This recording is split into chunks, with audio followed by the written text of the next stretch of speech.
Hi, my name is Maddie, and I am on a journey of weight loss and financial wellness after last year when I had a baby. That's right, ain't no sleeping baby in this car. Okay. Running.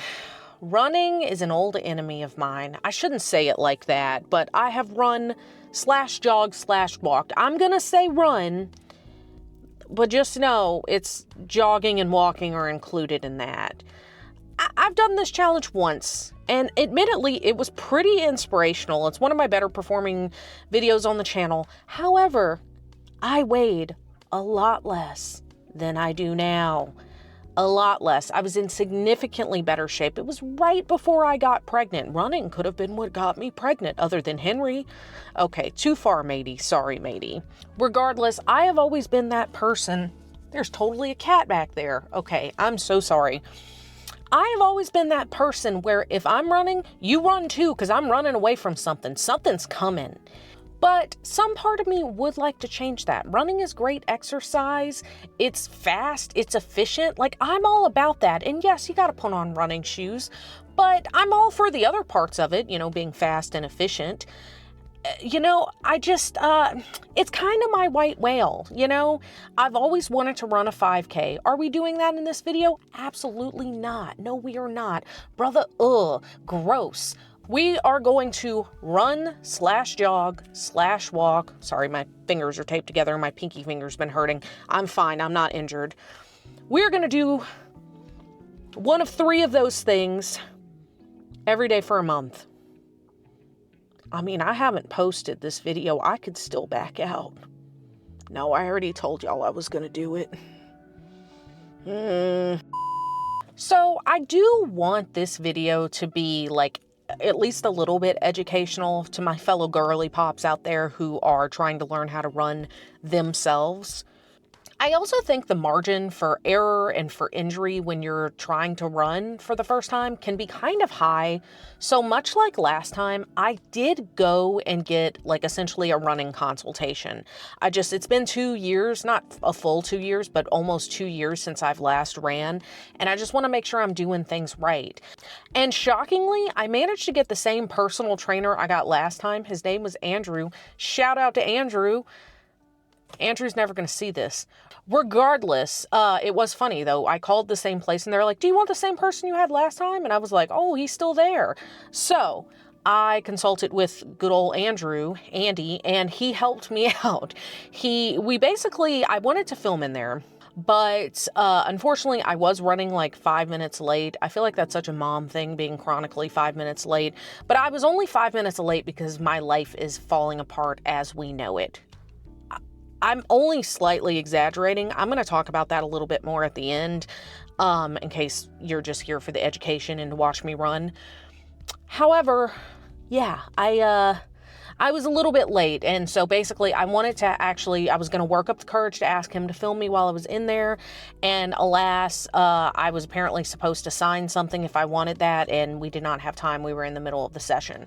So, unfortunately, I don't have any cool footage, but I'm going to do my best to show you guys. So we're going to call this next section Andrew's Education, and Andrew's educational tips are, number 1, I would say maybe first and foremost, make sure you warm up and cool down when you run. A lot of people just want to run. They just want to take off like a gazelle. I get it, but you should warm up. He actually, funnily enough, he was asking me what are some other workouts you do? And I was like, oh, I did the rebounder. I'm a really big fan of jump rope. And he's like, oh, you could do that as a warm up easy. Bold of you to assume that I could jump rope as a warm-up. If I'm jumping rope, it is as a full-on, just horrible, terrible exercise. I'm just kidding. I do like jumping rope. So for me, my personal method of attack will be that I will be walking 1/4 mile to warm up and to cool down. You got to bring that heart rate down and you got to get warmed up. You got to get the juices going. He also, if you guys have access to something like this, or maybe you're doing this in a gym, he had me do 5 minutes on the assault bike.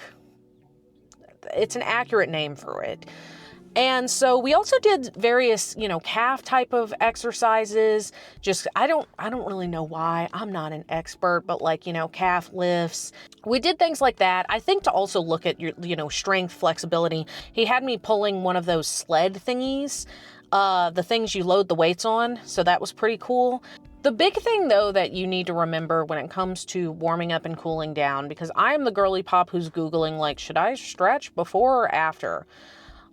Warming up is exactly as it means. It's waking your muscles up. It's getting your heart rate up a little bit. Cooling down, think of more like slow down, stretches, stuff like that. Another reason I ended up doing the consultation was that your form when you're running is extremely, extremely important, and that really is key to avoiding being injured. So there are two ways of running. There is heel to toe, which I feel like everybody generally is probably the most familiar with. You're kind of rolling with the foot. And then there's something that's called like toe running, which is kind of your supposed to really be rolling more back, I guess, but I've seen people do it on the trail, and low-key, high-key, it looks like tiptoe running. So heel to toe running, that you're going to feel in your shins a lot more. It's very common. You get more shin splints that way. Toe running, you're going to feel it in your calves. And my shoes are really built more for heel to toe running, but I did want to give you guys the tea on that. And you really just want to have like your upper body relaxed. You don't want like stiff arms. You want everything to be relaxed, neutral spine, look straight ahead. Don't look down, don't look up. And, you know, that can be difficult when you're running on a trail because obviously you're trying to avoid walking into things, but just try to look ahead as best you can. I did ask him about some things like regarding like recovery. Like I tend to get arch pain. My regular viewers would know this, but I tend to get arch pain. I tend to get things like plantar fasciitis, and you know, whenever I'm doing these month-long challenges, I have to be so freaking intentional about recovery because I desperately do not want to get hurt in the middle of a challenge and have to suspend it or what have you. And because of my desire to not get injured, I have been making sure to use tools that I have available to take care of my body, such as the Renpho Shiatsu foot massager and their wearable heating pad. That is right, this video is part of an ongoing collaboration that I have going on with Renpho because I really do like and enjoy their products. So first and foremost, I just want to talk to you guys about this Shiatsu foot massager because it is going to be such a game changer when it comes to recovery. I carry a lot of tension in my heels and in my arches, and their Shiatsu foot massager focuses specifically on those things and can actually help prevent plantar fasciitis. If you guys saw my rebounding video, I literally mentioned that at the end of the challenge, I was struggling with that. So I wish I had this thing because that really would have been changing the game. That would have been great for some added relief. This massager also provides 360 degrees of total relief with their compression technology and deep kneading like a cat. It also has an auto-detecting feature where it will literally detect your foot size to give you the perfect massage intensity. And like the moment I put my feet in that thing, I was like, where has this been all my life? I really like it. It feels really good. It feels so good. It's actually like squeezing and compressing onto my foot. And then it's like kneading on the bottom of my feet, specifically my arches. And oh my God. And then it's all heated as well. But you know, I have icicles for feet. Your feet actually sunk the Titanic. My feet did not. How dare you? And while I'm using the foot massager, you know I'm going to be wrapping myself in Renpho's wearable heating pad because I want to be completely enveloped like a caterpillar, a fat-ass caterpillar emerging like a beautiful butterfly. That's what I hope by the end of this. I love a good heating pad, but I've never owned anything that actually just goes over the shoulders. I carry a fair amount of tension in my shoulders and in my upper back, not just from exercise, but also from having a desk job, having poor posture, and carrying around my 9-month-old baby who weighs like 20 pounds.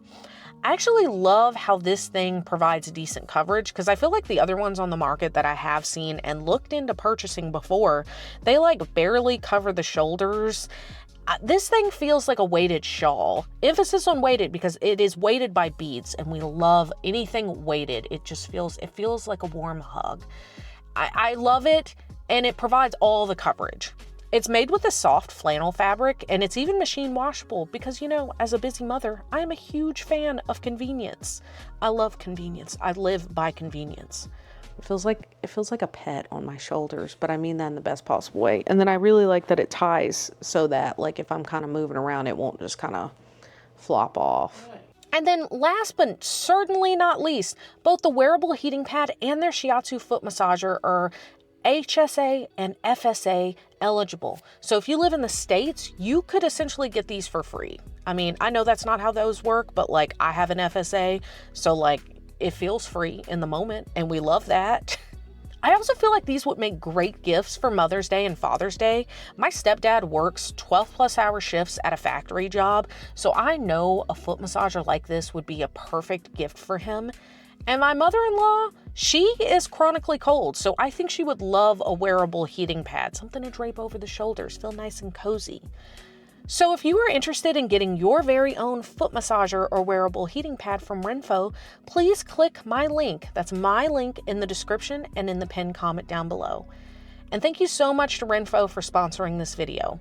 I have to go put on proper shoes because that's important, and we're gonna go run this mile.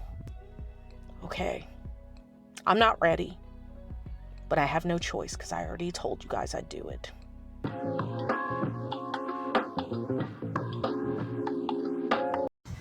All right, apologies in advance. I'm just alongside a busy road. Now, last time I did this challenge, I was able to get all these cool shots of me running and everything, and that's because by and large, my husband was on the trail with me. But, as I said in my intro, I have a baby now. So unfortunately for me, I'm gonna be on the trail alone, so we won't get as many aesthetic shots, but we're gonna do our best. I am doing a warm-up walk. My quads and calves are so sore just from doing that one freaking gym day. It's horrible, but this is day 2, and we're gonna get it done, and I will just have to take a hot bath tonight. It is what it is. Okay. I don't want to do it.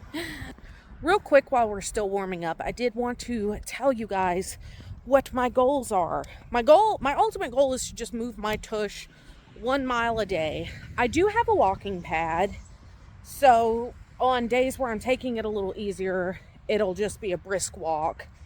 But honestly, truly, my goal is I'm going to move my tush 1 mile a day no matter what. However, my goal is to just try to run/jog 5 times a week and then walk twice a week. You feel me? So those will be my rest days. Like I said, I just want to take it easier.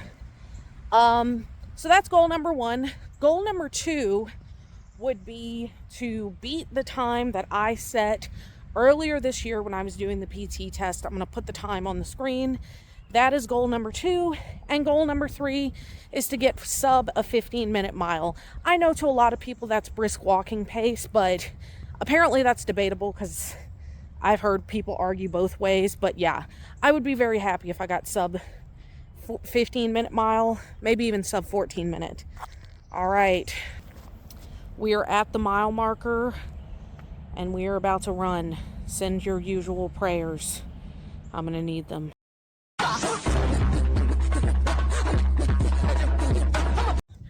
Okay, I am 7 minutes into this. The half-mile mark is over that way. Oh God, I made it over the 1/4 mile.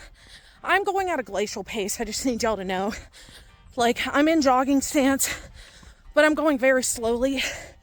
So yeah. But I managed to stay in jogging stance for, what's like 1/4 plus 1/8. Either way, for over a 1/4 mile, but not quite a half mile. My shins hurt a little bit. Turns out doing toe striking is much easier on the treadmill. Who knew? But yeah, okay. Oh, I'm gonna turn my music back on and resume because I don't want my time to be absolute garbage.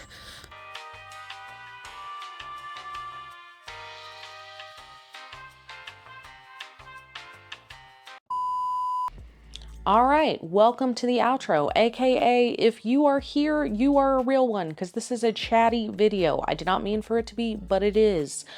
So first and foremost, for those of you who you don't know me very well and you're just interested in my weigh-in progress, I'm going to throw the weight up on the screen with my new fancy Renpho scale. More on that in a future video, but I am going to put that weight, the starting weight, up on the screen because this is ultimately an accountability video. So if you want to be a real one, please subscribe and come check in on me about a month from now and see what the difference was in weight.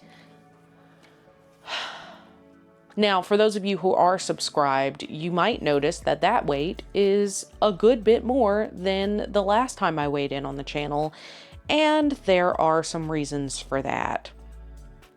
So, this is me fully trauma dumping on you guys. I'm really sorry about that, but it is what it is.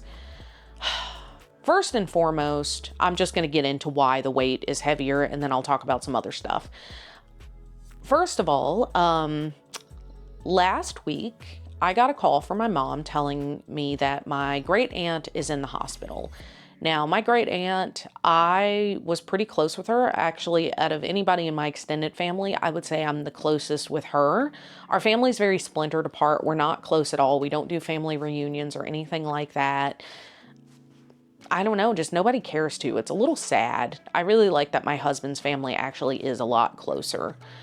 And so I have spent summers with her. I have lived at her house at different points in my life. So when my mom told me she was in the hospital, it's gone back and forth so many times. We were told that she had a stomach abscess that was being drained. And then it turned out that stomach abscess was a tumor. So my mom's like, I really want to go down there and have her meet Hank, our baby, and see her. And I was like, absolutely. Now this is about an 8-hour drive. And so I was like, okay, absolutely. Let's go on Mother's Day weekend. I'm like, that's long enough where I can request off work. Henry can request off work. That's what we'll do. And so we had plans to do that. And I was going to do this whole thing. I was going to pack my own food. I was going to maybe even make a video because I am on a debt payoff journey. Like, here's how I saved the most money going out of town. Like, I had big plans. It was going to happen. Well, then literally that same day, my mother calls me sobbing and tells me the tumor is massive and inoperable. And she was like, I want to go now. And I was like, okay. So with only a few hours of warning, we packed everything up. We packed up our baby and we drove most of the night to get there so that the baby would be able to sleep because he's not a huge fan of his car seat, but even if he were, that's a long drive. So he was asleep. My husband was in the back with him. My mother and I both drove. And so we got there and we spent a very, a 4-day weekend there, very unplanned, very unprompted. So there was a lot of fast food. There was a lot of convenience food, hospital food, which you would think would be healthier. And actually we got a hotel with breakfast. This is a very funny sidebar. We booked the hotel while we were driving. My husband did, to be clear. And we wanted something close to the hospital that served breakfast so we could at least save a little money that way. I wish I had gotten a clip of that breakfast, but their pastries were plain white bread and muffins with no fruit, no blueberries, no raisin, no hope. It was really funny. I'm sorry. I shouldn't laugh at that. I don't know. You got to find joy somewhere. The point is, we ate very poorly. You might be like, well, Maddie, you should have been trying to eat healthier. Actually, nobody would be that way. If somebody's saying that, Maddie, you should have been trying to be healthier because you're supposed to be on a health journey and sustainable habits, you can go suck a bag of dicks. Normally, I like to play devil's advocate of oh, here's what I could have done better. But I did not have the mental wherewithal. Hank hated the hotel. like hated sleeping in the pack and play, but he's not a year old, and like that's where he needs to sleep. I mean, even if he were older, he could roll off the hotel bed. So it was not a good time at all. It was a terrible time. In addition to, you know, my aunt struggling and whatnot. But my aunt luckily was in good spirits. She got to meet Hank. We even got to see some extended family that I haven't seen in like decades. And as far as an update on my aunt, it actually turns out that the tumor was in fact operable. It is cancer. So I have a myriad of feelings, but they were able to get out what they hope is all of it. It's been like, I have whiplash from all the back and forth. But my aunt is in as good of spirits as she can be. If chemo is necessary, they're still running all kinds of tests, but if chemo is necessary, she plans to do that. I just know how hard it is because my mother-in-law beat colorectal cancer. And so whatever cancer she has is gastric related. So just a reminder to please get your fiber in. I know everyone's like, oh, protein, protein. I will always stand on business that fiber is so important. I try to hit my daily fiber goal every single day. Some days I don't, but you know what? I do my best. Get your fiber in. So that's kind of up in the air. But the point is, like, between all the salty food and everything, yeah, I packed on some pounds. Now, I will spoiler alert you guys that I have a future video coming out where I weigh in every day and I show you guys what I eat for 2 weeks. So subscribe for that because I'm loving it, low key. I like showing you guys what I eat and like some of the things I do for like sustainable weight loss. But spoiler alert, like most of that weight that I've gained, even just a few days later, is gone because it's water weight, it's salt. But at the beginning of the challenge, I always weigh in at the very start. I don't weigh in the middle, and that was truly what my weight was. So there is that. In terms of my life falling apart in general, I mentioned in my March like debt update that I am currently dealing with a lot of job uncertainty, and I've also gotten whiplash in that department. There's a lot of he said, she said. I don't want to get into it because I don't know what I'm allowed to say. Like, I can talk to you guys about my family. I don't know what I can say about my job. It's still a lot of uncertainty. That's the update. So I have that always in the back of my head. In addition, we got our car repaired this past month, paid $500, which for car repairs isn't the worst, but it sucked because I was really hoping to save some money this month because I am doing a no spin challenge. Didn't happen. And in fact, not only that, but I basically paid $500 for nothing. Okay, not really, kind of, but they didn't fully fix my car. So that sucks. The existential dread of what's happening to our country, the that we're causing, things like that. But yeah, suffice to say, I'm not having a good time. I'm really not. And I'm just doing my best to persist. So if you want to watch me persist, this is my shameless plug to ask you to please subscribe to my channel because I put out new videos every Monday. And I want to crack 5,000 subscribers this year. Help me make that goal a reality. Okay. I'm sorry that the ending of this was such a downer. Like I said, I'm just doing my best. And some days it does not feel like it's very good. But if you are into watching me persevere, I hope, like, comment, and subscribe because the YouTube wizards, they love that stuff for the growth of my channel. Thank you so much to Renpho for sponsoring this video. I love the heating pad. This shiatsu foot massager, like, I'm a few days into the running challenge as of filming this outro. It has been such a game changer. I've used it every single day. I'm not even lying. And the heating pad is lovely. Like, you don't even have to put it over your shoulders. You can drape it over your legs. I'm sorry. I'm not trying to like plug at you guys, but I am obsessed. So thank you so much to Renpho for sponsoring this video. Subscribe if you want to see me struggle, and I will see you guys in the next one. I love you guys. Stay safe out there. Bye. Bye.